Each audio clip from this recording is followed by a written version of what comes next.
నా మీద ఆరోపణలు చేస్తారు. దీని ఏంటంటే ఆంధ్ర యూనివర్సిటీ చచ్చిపోతే గీతం ఇంకా బాగుంటుంది అని. మీ అందరికీ చెప్తున్నా ఆనెస్ట్గా, ఆంధ్ర యూనివర్సిటీకి గీతంకి కాంపిటీషన్ లేదు. ఎందుకు లేదంటే ఆంధ్ర యూనివర్సిటీకి పేద పిల్లలు దే ఆర్ కమింగ్ బికాజ్ ఇంకెక్కడ అవకాశం దొరక్క హై క్వాలిటీ ఎడ్యుకేషన్ ఇక్కడ రావాలి అని. మా దగ్గర పేద పిల్లలు ఎక్కువ మంది రారు, ఎందుకంటే మా ఫీజు ఎక్కువ.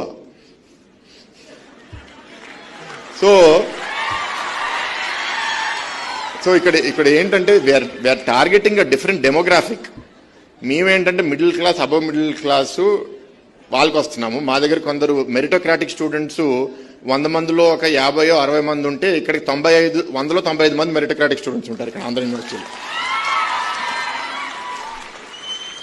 మాకు ఒకటి గవర్నమెంట్ నుంచి డబ్బులు వస్తున్నాయి కాబట్టి డబ్బులు ఎక్కడి నుంచి వస్తున్నాయో ఆంధ్ర యూనివర్సిటీ అంత వరి అవ్వక్కర్లేదు, కొంత వరి అవ్వాలి. మార్చ్ ఏప్రిల్లో జీతాలు లేకపోతే కొందరు ఇబ్బంది పడతారు కానీ, బట్ అదర్వైజ్ 10 మంత్స్కి అయితే డబ్బులు వస్తాయి. కానీ నాకు ఉన్న అడ్వాంటేజ్ ఏంటంటే స్వేచ్ఛ, నిర్ణయం తీసుకోవడానికి స్వేచ్ఛ. బట్ ఆంధ్ర యూనివర్సిటీ లేకపోతే ఇట్లాంటి పబ్లిక్ యూనివర్సిటీస్ ప్లే చేసే పాత్ర ఏంటంటే the most deserving and those in particular who belong to the lower economic strata, ఇంకెక్కడ అవకాశాలు దొరక్క, and those are the people who have fire in the belly.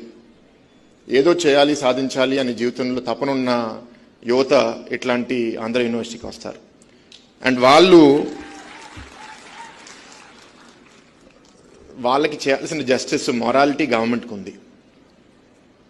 Because డబ్బులు ఉన్న వాళ్ళు గీతం కాకపోతే ఇంకెక్కడికో వెళ్తారు, ఎస్ఆర్ఎంకి వెళ్తారు, విఐటీకి వెళ్తారు, ఇంకెక్కడికో వెళ్తారు. బట్ పేదవాళ్ళకి అంత అవకాశం ఉండదు. సో దాన్ని కరెక్ట్ చేయాల్సిన బాధ్యత ప్రభుత్వం మీద ఉంది.